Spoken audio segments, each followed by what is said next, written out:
Terima kasih ya Tuhan, kami mengucap syukur buat malam hari ini. Terima kasih, kami percaya Tuhan bahwa kehadiran-Mu begitu boleh dirasakan di tengah-tengah kami. Dan biar Tuhan, Engkau bicara lewat hamba-Mu Tuhan, pesan-Mu akan kami terima. Dan kami mau bukan hanya menjadi satu informasi atau firman yang kami dengar, tapi biar juga kami praktekkan Tuhan. Urapi Tuhan hamba-Mu, Kak Yeri, saudara kami Kak Yeri yang telah bersama-sama kami. Bahkan saat ini di kondisi dia ada di tengah perjalanan pun Tuhan, dia memberikan hatinya untuk berbagi dengan kami semua. Pujilah Engkau selama-lamanya, dalam nama Yesus, haleluya, amin. Oke teman-teman, sebelum kita lanjut dan saya serahkan Kak Yeri, karena memang tadinya biasanya kita nih, ya tadi saya share Kak Yeri, kita biasanya akan apa ya, sapa teman-teman dulu gitu ya di awal, ya barang waktu 15 menit. Jadi kadang beberapa teman masuknya mundur-mundur nih. Jadi sebelum kita dengar pesan dari Kak Yeri, saya harap teman-teman kirim WhatsApp ke teman-temannya yang belum masuk, teman-teman komselnya yang belum join nih ya, di woro-woro, buruan. Kalau bisa jangan sampai pesen dari awal sampai akhir nih putus ya. Jadi buat teman-teman tahu ya bahwa Kak Yeri ini saat ini posisi tidak di rumah karena dalam perjalanan nggak keburu ya. Kita tahu bagaimana Jakarta unpredictable, sekarang sudah mulai macet lagi. Jadi dia nggak keburu sampai ke rumah. Jadi sudah 2 kali nih saya sama Kak Yeri ini, saya kalau yang lain kan background kayak saya ngeblur gitu kan, background buku-buku biar kelihatan pembaca ini kan, suka baca buku gitu kan. Nah kalau Kak Yeri backgroundnya lain, backgroundnya mobil saudara ya, kap mobil. Kita 2 kali ketemu, dan tapi asik karena jauh lebih penting bukan backgroundnya sebenarnya, yang lebih penting isi yang mau dibagiin ya. Dan buat sedikit tambahan ya buat teman-teman, Kak Yeri ini ternyata pernah punya apa ya, pengalaman, dan dia pernah tinggal di satu daerah yang kalau saya sebut pasti pada nggak tahu. Orang Tegal, oh tahu nih, namanya Losari. Siapa yang tahu Losari? Nah Losari kan deket banget nih sama Tegal. Jadi yang kakak yang satu ini yang sudah lagi viral ini nih ternyata pernah deket tinggal kita gitu, daerah Losari ya. Nah saya nggak tahu dia akan share apa, karena dari judulnya aja bikin bertanya-tanya ya, sampai tadi malam nih ini apa ini maksudnya ya. Tapi pasti akan menarik dan seru. Tanpa berpanjang lebar lagi ya, sambil teman-teman ingetin nih, ayo cepetan. Ini saya tahan-tahan dulu sebelum Kak Yeri ngomong gitu ya, supaya cepetin teman-temannya pada masuk. Oke, saya serahkan Kak Yeri, waktu dan tempat saya persilahkan. Oke, terima kasih. Shalom, selamat malam semua. Salam kenal. Senang banget bisa menyapa dan berbagi pada malam hari ini. Ya, tadi dikatakan saya tuh 99 lulus di PGRI 1 Losari. Nggak tahu masih ada apa enggak ya. Terakhir saya cek sih nggak ketemu. Tapi belakangan ada orang bilang masih ada sekolahnya gitu. Sebelumnya saya sekolah di Cirebon, sebelumnya di Banjarmasin dan beberapa kota lainnya. Ya, jadi senang sekali bisa menyapa teman-teman malam ini, dan saya percaya ini adalah momen-momen penting di mana kita semakin tertanam dan semakin berakar di dalam kebenaran firman Tuhan. Baik, kita akan mulai teman-teman sekalian, saudara-saudara sekalian. Saya akan mulai dengan ini. Kenapa Tuhan kasih kita 2 kaki? Tuhan kasih kita 2 kaki supaya kita tidak ada di tempat yang sama terus-menerus. Pergerakan itu menjadi sebuah menjadi sebuah bagian penting di dalam perjalanan kita dengan Tuhan. Secara fisik pun penting gitu. Fungsional kaki adalah supaya kita bergerak gitu. Nah, saya ini belakangan lagi banyak olahraga karena postur badan saya ini tidak ideal gitu ya. Waktu postur badan saya tidak ideal, bergeraknya tuh susah. Tapi malam ini mari kita sepakati bahwa di mana ada kehidupan, di situ ada pertumbuhan. Di mana ada kehidupan, di situ pasti ada pergerakan. Pergerakan itu penting di dalam perjalanan iman kita dengan Tuhan gitu. Itu fungsinya bergerak. Makanya Diberkatilah engkau pada waktu masuk dan keluar. Masuk dan keluar itu hal yang sangat krusial di dalam kehidupan kita. Kita bangun pagi, keluar dari kamar kita, masuk ke kamar mandi, habis itu keluar ke meja makan, keluar dari meja makan kita ke mobil. Bergerak itu, keluar dan masuk itu sesuatu yang harus kita anggap penting dalam kehidupan ini. Begitu saudara berhenti bergerak, begitu saudara berhenti bertumbuh, itu artinya saudara sedang tidak mengizinkan pergerakan atau rencana ilahi digenapi dalam hidup kita. Jadi idealnya ketika kita ikut Tuhan, Tuhan itu pasti bergerak. Ya, seringkali kita lihat kalimat-kalimat seperti ketika dia menyusur danau Galilea. Ya. Jadi Tuhan itu pasti bergerak. Makanya waktu kita ikut Yesus, hidup kita pasti bergerak. Kecuali Yesus lain yang kita ikuti, saya nggak tahu. Tapi Yesus yang saya kenal adalah Yesus yang selalu membawa pergerakan. Kenapa kita dibilang pengikut, bukan jemaat gitu ya? Kita bukan duduk dan dengar dan lihat. Kita pengikut, artinya ikut. Dia tuh gembala yang baik. Gembala yang baik tuh berjalan di depan dan domba-domba tuh mengikutinya gitu. Nah, jadi artinya gini, apapun tantangan, apapun rintangan, apapun realita dalam kehidupan ini, pergerakan adalah sebuah harga mati dalam kehidupan orang percaya. Saudara mau dimanapun, saudara dalam kondisi apapun, setiap kali saudara bersentuhan dengan sebuah pergerakan, maka ini poin saya sebenarnya. Saudara sedang menghidupi satu kehidupan yang tidak bisa dihentikan oleh apapun juga, termasuk pandemi COVID-19. Waktu saudara mengizinkan seluruh aspek kehidupan saudara terkoneksi dengan yang namanya pergerakan, maka saudara akan menjalani sebuah kehidupan yang nggak bisa dihentikan oleh apapun, termasuk pandemi COVID-19.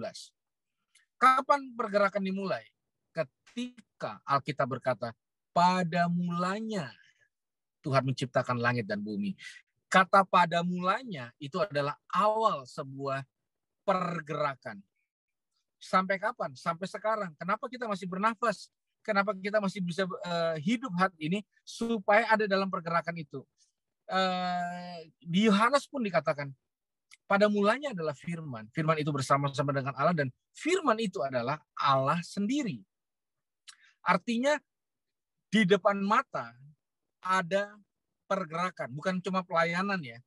Pelayanan kadang menggiring kita pada aktivitas. Tapi pergerakan memimpin kita kepada sebuah movement, sesuatu yang dinamis, sesuatu yang bergerak.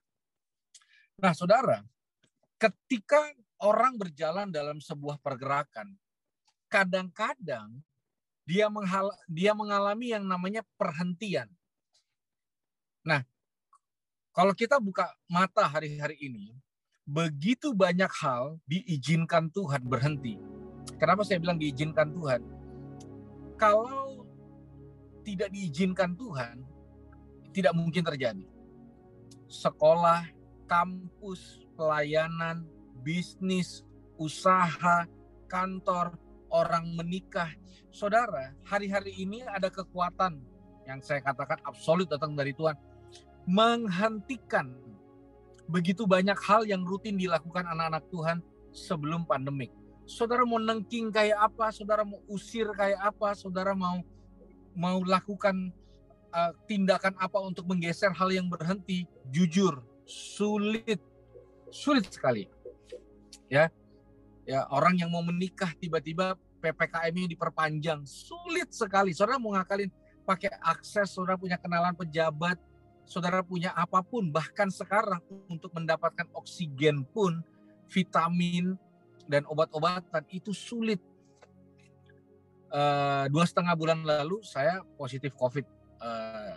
Saya isolasi mandiri. Disitulah saya merenung apa yang saya mau sampaikan buat saudara pada malam hari ini. Orang isolasi mandiri, semuanya terbatas. Orang mengunjungi kita terbatas, kita berinteraksi dengan orang juga terbatas.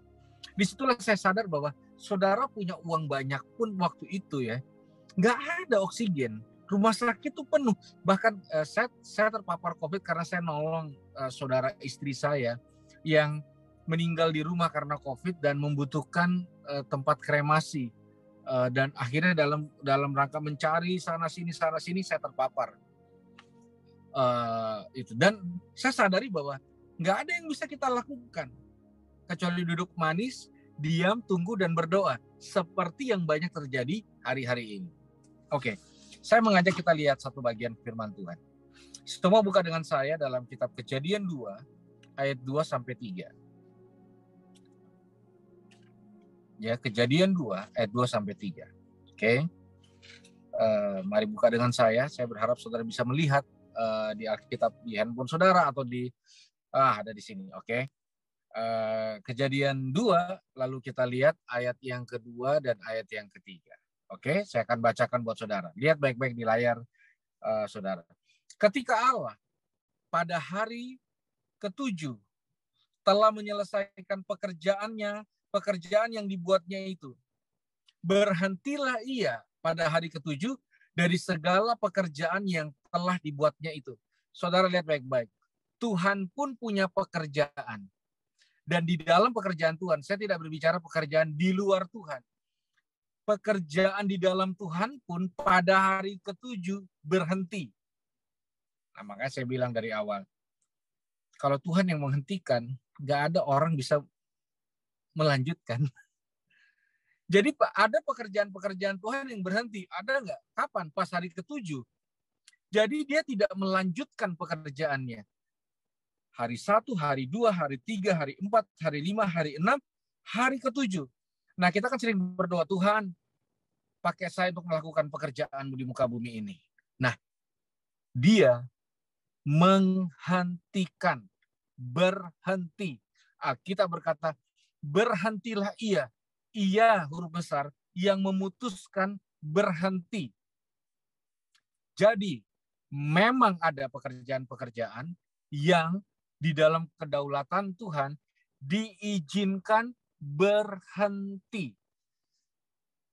Nggak ada satu manusia pun bisa melanjutkan pekerjaan di hari ke-7. Karena di hari ke-7 dia berhenti. Lihat ayat yang ketiga. Ada sesuatu yang menarik. Lalu di hari yang sama ya.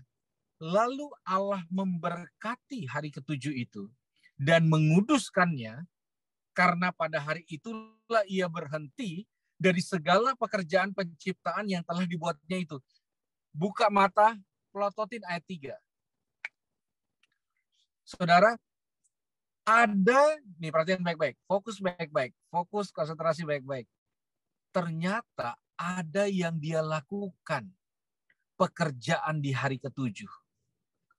Di hari ke-7 dia berhenti, tapi ada yang dia lakukan pekerjaan juga. Apa itu? Memberkati. Ya, kalau kita intip Kamus Besar Bahasa Indonesia, memberkati itu adalah kata kerja. Memberkati itu kata kerja, itu pekerjaan juga. Jadi pekerjaan berhenti, pekerjaan yang tidak bisa dihentikan dilakukan. Maka saya bilang, kita tuh perlu berhenti untuk melakukan sebuah pergerakan. Yaitu apa? Memberkati. Saudara, pekerjaan yang Tuhan lakukan di hari yang ke-7. Memberkati. Artinya, ada pekerjaan, ada pergerakan. Yang dilakukan dalam hari yang ke-7 adalah memberkati. Artinya, melakukan, nyemplung dalam satu yang namanya pergerakan. Saudara dengar baik.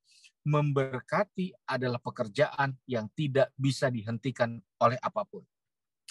2, memberkati akan membuat semua aspek-aspek hidup yang lagi berhenti kembali berjalan. Kalau saudara ngalamin stuck dalam pekerjaanmu, alirkan pekerjaanmu ke memberkati orang lain. Berkati saingan kamu, berkati bos kamu, berkati karyawan kamu, berkati unit-unit usaha yang lain, berkati wilayah-wilayah lain. Kalau saudara saat ini ngalamin stuck dalam pernikahanmu, pakai pernikahanmu untuk memberkati pernikahan orang lain. Kalau saat ini kau sedang mengalami pergumulan dalam keuangan, pakai uang yang ada untuk memberkati orang yang butuh uang juga. Ini adalah khotbah yang sadis menurut saya, tapi ini adalah sebuah pintu di mana siapapun dapat mengalami sebuah terobosan yang dahsyat dan luar biasa di dalam anugerahnya. Waktu apa? Waktu di dalam kondisi apapun dalam hidup kita, kita putuskan untuk memberkati. Memberkati. Memberkati di sini artinya ini, Saudara. Izinkan orang lain menikmati apa yang sisa dari kita. Izinkan orang lain juga menikmati apa yang ada sama kita hari ini. Jujur, buka mata. Hari-hari ini adalah hari-hari di mana orang-orang menjadi paling egois lebih dari sebelumnya. Banyak orang berpikir bahwa ini adalah bukan waktu yang tepat, Pak, untuk berbagi. Ini waktunya untuk menimbun. Diri kita aja susah. Saya aja lapar, Pak. Saya aja berkekurangan, Pak. Saya aja membutuhkan. Bagaimana bisa? Saudara buka mata, lihat banyak banget termasuk anak-anak Tuhan. Hari ini sibuk menimbun apapun. Dari vitamin, dari oksigen. Dan kayaknya sulit untuk kita berpikir memberkati nanti, Pak. Tunggu pandemi COVID-19 ketika keadaannya sudah enak. No, saudara. Saya punya kabar baik. Karena yang Tuhan lakukan ketika segala sesuatu berhenti adalah memberkati. Yesus menghadapi 5.000 laki-laki lapar. Saudara, banyak laki-laki kalau lapar tuh rese, termasuk saya. Istri saya selalu ngomong gitu. Laki gua kalau lapar rese. Bener, banyak orang rese. Banyak laki-laki rese kalau lapar. Dan Yesus menghadapi 5.000 orang kelaparan. Saudara dengar baik. Ada waktunya. Bahkan kita masuk dalam satu fase lapar. Artinya apa? Stok makanan habis. Lalu bagaimana menghadapi waktu segala sesuatu berhenti dan makin menghimpit kehidupan kita? Lalu Yesus panggil murid-muridnya. Dengar baik. Ini ilmu khusus murid. Saya ulangi. Ini ilmu khusus murid. Nanti saudara bisa lihat di Markus 6. Yesus berkata sama muridnya, beri mereka makan. Clear ya? Beri. Lalu dijawab sama murid-muridnya, apakah kami harus beli makanan untuk mereka? Disuruh beri, murid-murid mikirnya beli. Kenapa orang susah memberkati hidup orang lain hari-hari ini? Karena mereka berpikir untuk memberkati orang lain saya harus beli. Padahal disuruh beri. Beri artinya apa? Perhatikan apa yang ada sama kita. Apapun itu, perhatikan. Nah, saudara tahu apa yang terjadi? Muncul satu orang anak yang membawa bekalnya pada Yesus. Dan kita sama-sama tahu, bekalnya adalah 5 roti dan 2 ikan. Saudara, waktu saya dapat kesempatan melayani di Israel, saya menyadari bahwa 5 roti dan 2 ikan itu bukan porsi anak-anak. Itu porsi orang dewasa. Tidak ada itu roti mini, ikan enggak. 5, rotinya 5. Bayangin, ikannya 2. Mungkin ibunya bilang gini, nak, mama bekalin kamu.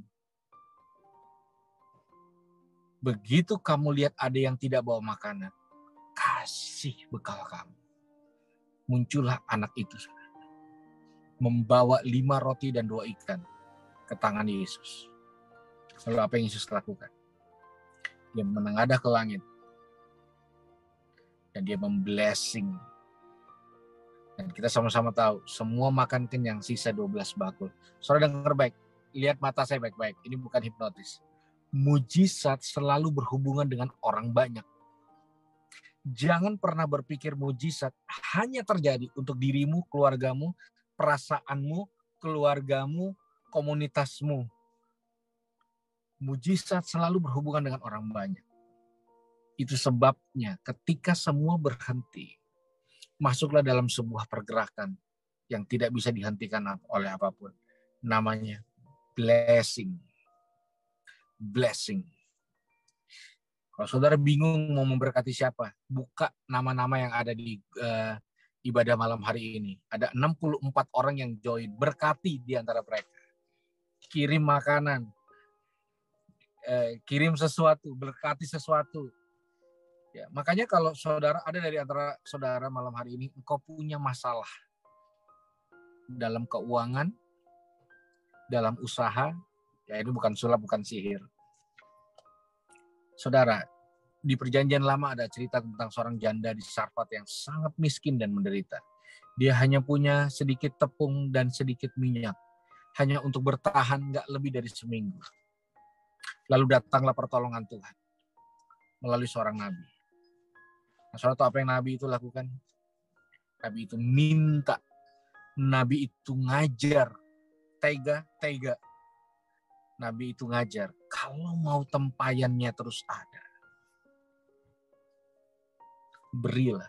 Saudara, saya tidak menggiring saudara kepada satu pemahaman gambling ya. Kasih 30 dapat 60, enggak.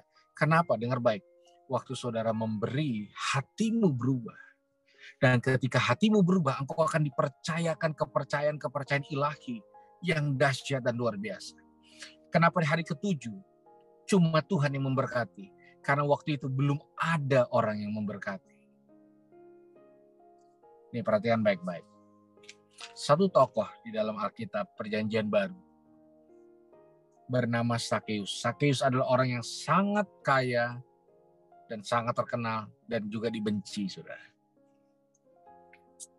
Dan untuk orang kaya, ya jaranglah butuh Yesus. Karena ketika mungkin dia datang ke gereja, lalu dia dengar orang datang kepada Yesus supaya kaya, dia berkata, ngapain saya cari Yesus? Saya pun udah kaya. Tapi ternyata dia miliki satu masalah besar. Yang solusinya hanya datang pada Yesus. Uang bukan. Itu sebabnya dia panjat pohon.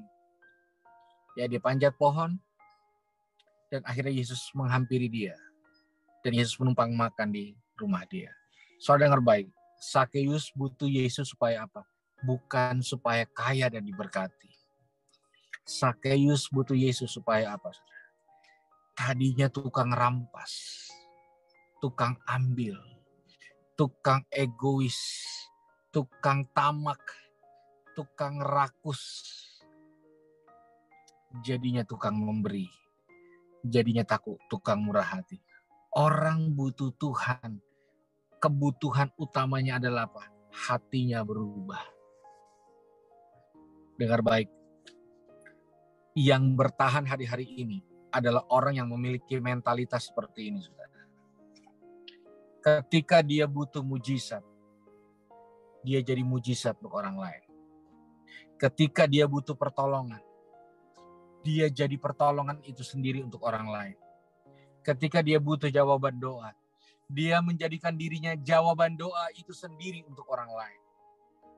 Ketika dia butuh hal besar, Tuhan, semua orang juga butuh hal besar.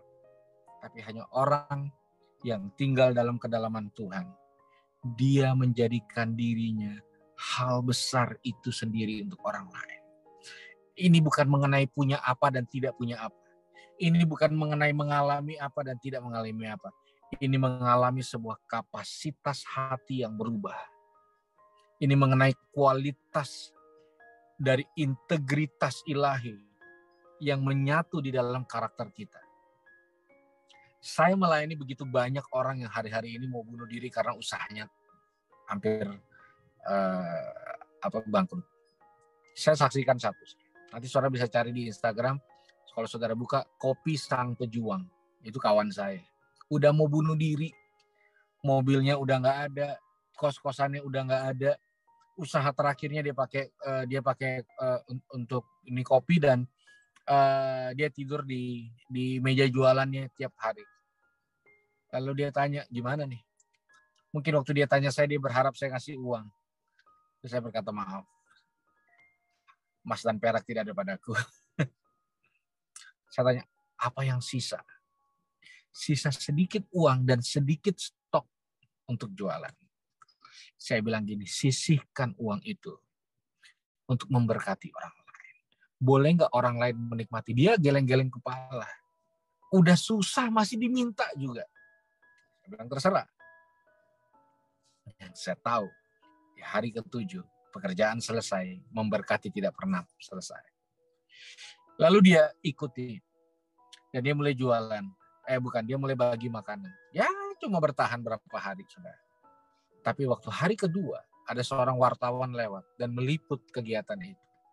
Dan akhirnya wartawan silih berganti datang, dan akhirnya beberapa donasi ambil bagian. Dan singkat cerita terjadi sebuah sirkulasi pergerakan. Bisnisnya jalan dan memberkati orangnya jalan. Terus apa yang terjadi?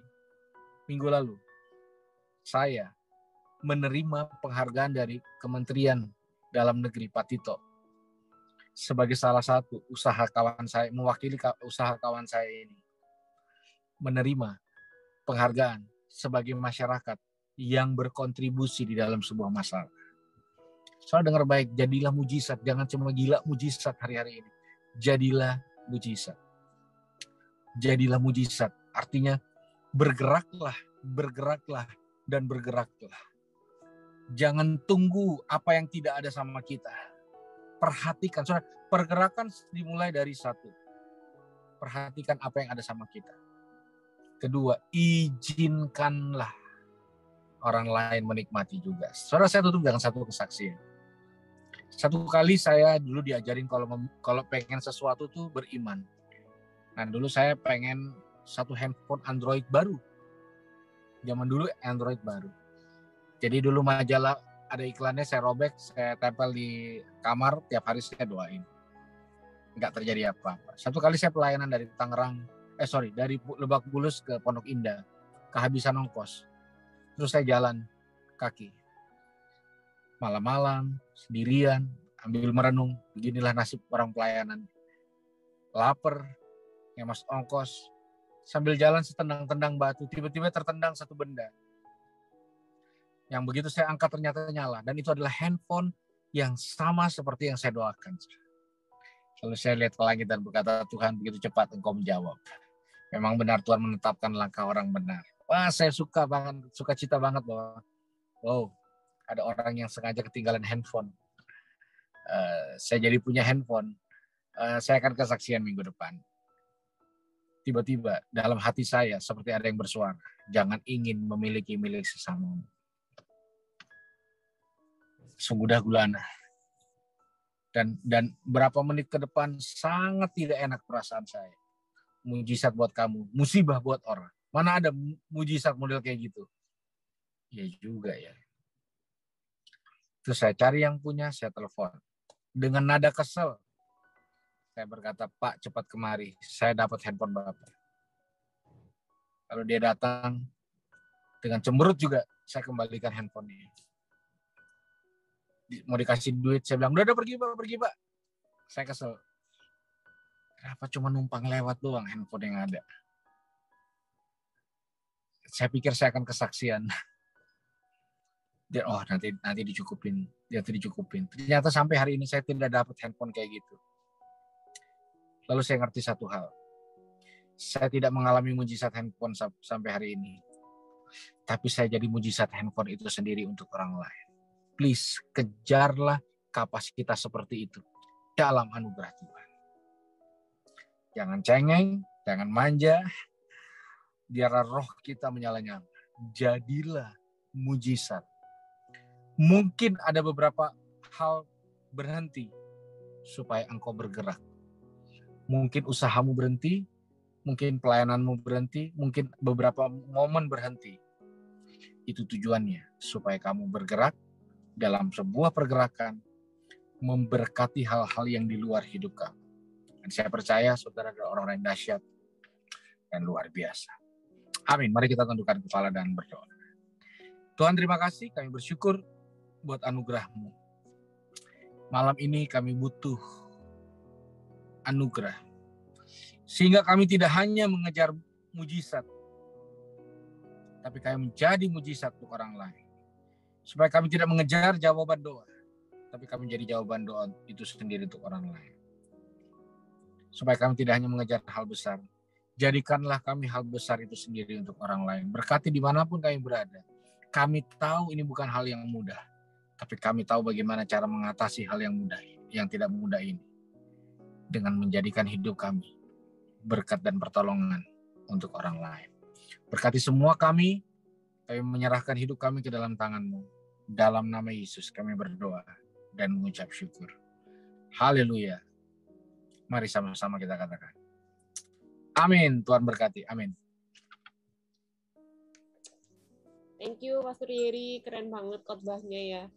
Berhenti untuk bergerak. Jadi berhenti untuk bergerak. Ya, Tuhan Yesus berhenti di hari Sabat buat memberkati semua ciptaannya termasuk kita. Ya. Nah, ini kira-kira ada berapa menit Pastor Yeri kalau misalkan ada yang mau tanya gitu? Kita ini 10 menit dulu, nanti saya kodein kalau saya ini. Okay. Ya. Siap.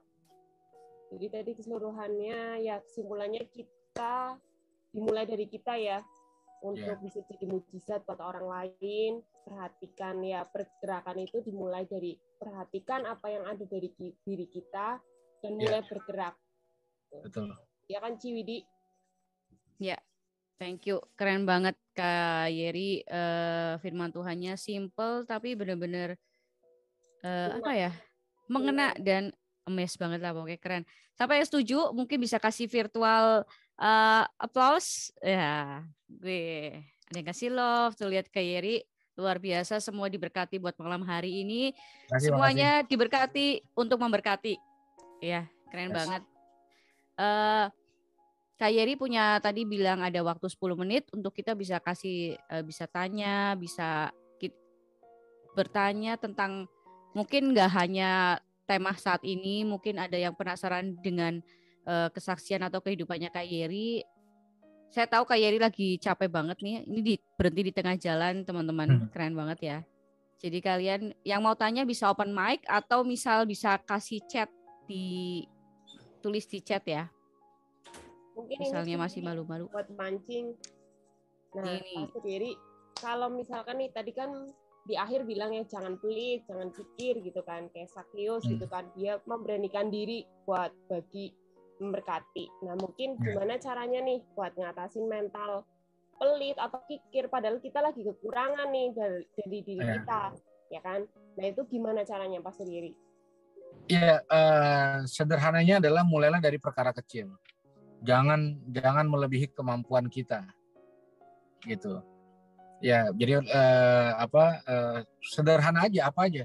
Misalnya nanya apa kabar, itu udah oke menurut saya. Nggak harus pakai duit atau pakai apa. Atau memberkati dengan ayat orang lain. Kalau firman yang kan tadi bilang semua diberkati ya.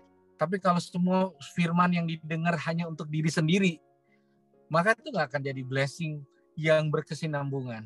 Menjadi blessing dan kita diberkati malam hari ini. Tapi kalau itu berkesinambungan, kita akan bagikan. Yang saya lakukan hari ini adalah saya akan meneruskan apa yang saya dapat juga, gitu. Jadi yang paling penting itu adalah start dari perkara kecil, gitu sih. Thank you Pastor Yeri. Siap. Mungkin teman-teman barangkali ada yang mau tanya, bisa langsung open mic atau lambangkan sign virtual. Sampai rambutnya. Oh, Fun mau nanya. Silakan. Itu anaknya Widi. Ya, oke. Biasa malu-malu di awal harus dipanasi kayak solar dulu ya. Ayo teman-teman jangan ragu-ragu tanya. Mungkin saya nanya dulu kali ya biar juga yang lain terbakar nih. Ada satu statementnya Kak Yeri sih, yaitu Tuhan itu pemulung buat saya gitu kan. Karena memang ya teman-teman mungkin kalau detailnya juga bisa, karena waktu Kak Yeri juga ya, detailnya bisa dilihat di beberapa kesaksian dia atau wawancara sama beberapa konten YouTube gitu ya, YouTube konten gitu ya. Tapi maksud saya gini loh, emang bisa ya sampah bisa jadi berkat. Ya itu maksudnya gini, maksudnya memang yang kadang sulit itu kan mengubah rasa minder ya, dan nggak ngerti sih, mungkin kan Kak Yeri itu mungkin jauh tidak lebih baik dari saya. Wih, kok sombong amat. Enggak, tapi maksudnya kalau dengar kisahnya Kak Yeri itu luar biasa sekali ya, sampai rice cooker masih ada nasinya aja dijual gitu kan. Itu ada kesaksiannya tuh, rice cooker masih ada nasi dijual buat beli obat. Tapi Kak Yeri jangan salah Kak Yeri, di Tegal ini ada orang mau masukin orang ke rice cooker, itu ada itu. Suaminya Widi. Nah, oke. Mungkin pertanyaan saya gini sih Kak Yeri. Gimana sih Kak Yeri ini ngalami satu perubahan yang dari cara berpikir yang mungkin merasa kan aku sampah, aku nih aduh kayak nggak pantas nih gitu. Mungkin pernah nggak ada di titik itu dan breakthrough-nya gimana gitu loh Kak? Iya, jadi gini, tanpa disadari banyak anak-anak Tuhan mengadopsi cara berpikir orang-orang yang nggak kenal Tuhan. Cara berpikir yang kayak gimana? Praktisme aja. Contohnya gini, besar pasti benar gitu. Ketika dua orang anak bangsa yang memenangkan medali emas di Olimpiade, maka dia kebanjiran super duper apresiasi yang amazing gitu dari siapa aja, entah rumah, entah uang. Dan seketika bangsa Indonesia terbius dari COVID untuk merayakan kemenangan mereka. Tapi kalau kita mau buka mata, penghargaan hanya ditaruh pada orang berhasil aja. Yang gagal, ya tidak ada penghargaan. Yang tidak naik kelas, tidak ada penghargaan. Yang tidak menang, tidak ada penghargaan. Artinya penghargaan tuh segmen banget. Kadang-kadang di pelayanan juga banyak pelayanan melakukan hal yang sama. Gitu. Misalnya, kayak orang naik mobil mewah lebih gampang dapat parkir. Kadang-kadang hamba Tuhan dengan atribut kemewahan lebih diapresiasi dibanding yang tidak. Undangan-undangan mulai datang kalau misalnya seseorang followernya mulai banyak, mulai viral, mulai ketemu. Tapi itu segmented banget. Orang hanya bisa menghargai ketika keviralan terjadi dan orang merasa untung sama untung gitu. Makanya sekarang semua orang pengen gede, semua orang pengen terkenal. Semua banyak teman-teman saya pelayanan tuh personal branding gitu. Harus nge-branding diri supaya ada ombak. Karena apa? Pemikirannya bahwa besar itu pasti benar. Padahal belum tentu. Nah, kenapa saya bilang Tuhan itu pemulung? Karena saya ternyata waktu saya pakai narkoba, saya coba bunuh diri, saya gagal, saya terlempar, saya dipulangin waktu retret dari pelayanan gereja. Teman-teman saya buang saya di got waktu saya overdosis. Ketika saya di titik paling rendah, loh kok Tuhan apresiasi saya? Layaknya seorang pemenang yang luar biasa. Maka saya bilang ya dia pemulung. Cuma pemulung yang ngambil sampah. Tidak ada profesi lain yang mengambil sampah tuh nggak ada. Gitu loh. Makanya kita mesti bersyukur karena Tuhan itu tidak mengasihi karena kita baik atau tidak. Dia mengasihi ya karena dia baik, bukan karena kita baik. Dan harusnya kita juga mengasihi orang dengan kacamata yang sama seperti itu. Gitu. Jadi harusnya pelayanan tidak terjebak dalam pemikiran praktisme, besar pasti benar. Begitu. Makanya capek ngelihat orang personal branding tuh dan ya jujur gitu, orang lihat kalau follower lu dikit, lu siapa? Orang gituin. Siapakah engkau? Nggak mungkin kau ditaruh di conference ini terkenal. Saya mengalami berbagai fase dan sekarang saya melihat gitu loh. Jujur kata aja. Begitu ada sesuatu yang Tuhan izinkan dalam tanda kutip viral, meskipun itu apa sih? Iya kan? Orang bilang prestasi tertinggi ngomong di podcastnya Om Deddy Kobuser. Menurut saya enggak. Gitu loh. Ya ngomong begini, tapi kita nggak boleh terprovokasi sehingga kita tergiring bahwa ayo kejar kebesaran. Kenapa? Karena besar tuh pasti benar. Loh, itu asumsi. Cara menjadi besarnya gimana? Gitu. Nah, makanya harusnya anak-anak Tuhan tetap dalam koridor yang sehat, yang sama gitu. Itu sih cara berpikirnya. Keren. Unpopular opinion, tapi nggak semua akan setuju dengan statement saya. Ya, melawan arus. Ya. Ya silakan Wit sama Nike. Ayo teman-teman, jangan ragu-ragu. Ya, yang malu mungkin bisa pertanyaannya lewat chat juga boleh. Barangkali malu. Silakan bertanya kepada Kak Yeri seakan-akan teman-teman Deddy Corbuzier. Oh enggak. enggak. Ya, tapi ngomong-ngomong Nike sama Widi, ini waktu kita undang Kak Yeri ini bukan gara-gara dia habis viral Kak Daniel. Enggak, saya tahu kan. Kita udah hubungan kita udah terjalin dari zaman 085 kok, 08 plus 85. Plus 852 di Hong Kong. Agnes mau nanya. Silakan Agnes mau nanya ya.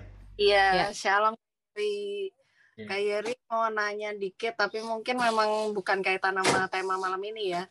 Tapi lebih ke slogannya Kak Yeri di Instagram tuh kan Kak Yeri konsisten banget ya, ayah hadir gitu loh. Nah itu gimana Kak? Karena kan biasanya kan persepsi keluarga kebanyakan gini ya Kak. Itu tuh anak-anak tuh ya pasti lebih dekat sama sang ibu gitu ya, sang mama. Karena dan kebanyakan itu ayah itu banyak konsep bahwa suami itu ya kerjanya nyari uang, ayah itu ya kerjanya harus kerja gitu kan. Nah itu apa yang membuat Kak Yeri konsisten dengan slogan ayah hadir dan ya maksudnya di balik itu tuh ada apa Kak supaya membuka ini juga. Thank you Kak Yeri. Ya, jadi di depan keluarga, siapapun kita, apapun agamanya, ada krisis-krisis moral yang akan siap bukan cuma menghantui, tapi siap secara sistematis untuk merusak anak-anak kita. Industri pornografi, industri sex trafficking atau human trafficking, industri game online, industri narkoba, dan itu sudah merengsek sangat masif dan agresif. Saya nggak punya waktu banyak untuk menjelaskan, tapi industri sex trafficking sudah mulai masuk ke sekolah minggu. Bandar-bandar narkoba sudah melakukan transaksi-transaksi di gereja. Nah sekarang bagaimana mengatasi hal tersebut? Tidak mungkin kalau tidak dengan peran serta ayah. Gitu. Kesalahan besar kalau seorang ayah berpikir mengasuh anak tuh bukan tugas ayah gitu. Itu kenapa bisa gitu? Salah satunya karena mungkin waktu beli mainan baby-babyan ya, mainannya anak perempuan, laki-laki kan tembak-tembakan. Jadi dari kecil anak-anak laki-laki udah berpikir bahwa mainan ngurus anak, cembokin, bacain dongeng sebelum tidur, ambil waktu main ya bukan tugas kita lah. Kita nyari duit gitu. Makanya krusial banget tentang ayah hadir ini bahwa kalau ayah nggak mau hadir, maka akan ada oknum lain yang hadir untuk anak-anak kita. Jangan kaget kalau tiba-tiba anak-anak kita hamil di luar nikah, mereka jadi gay, lesbi, pecandu narkoba, mereka mengalami krisis-krisis yang buruk. Kalau ayah nggak mau berkorban, maka semua ayah akan minta anaknya yang berkorban untuk dia, which is itu tidak masuk akal. Disitulah awal banyak kehancuran, kerusakan.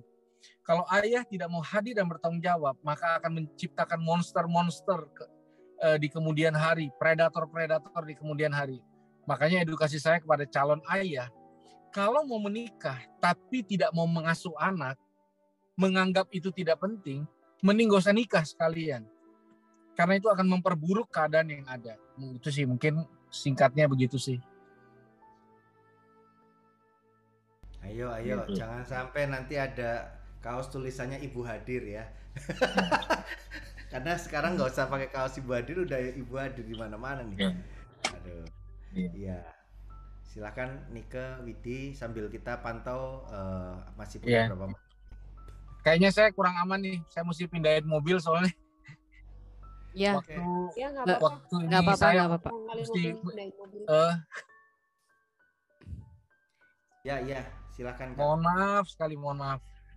Ya, thank you Kak Yeri. Tadi barusan mau ngomong nih saya, ini Kak Yeri waktunya mepet loh.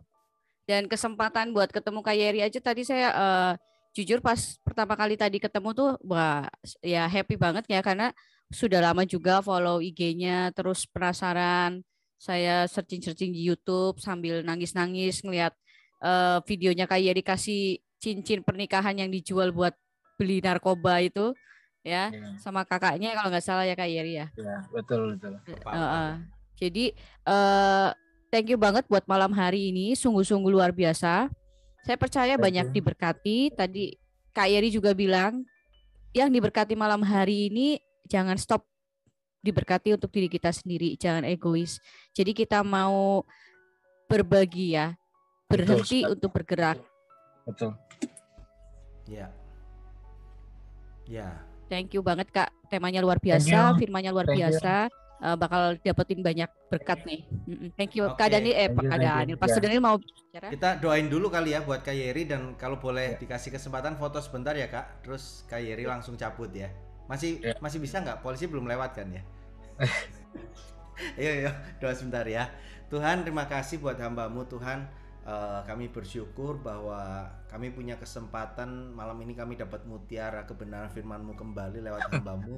Oh Tuhan, makasih buat waktu yang Dia beri bagi kami, dan ini sangat memberkati. Tapi biar juga Tuhan kami mengalami, mempraktekkan apa yang sudah kami dengar malam ini.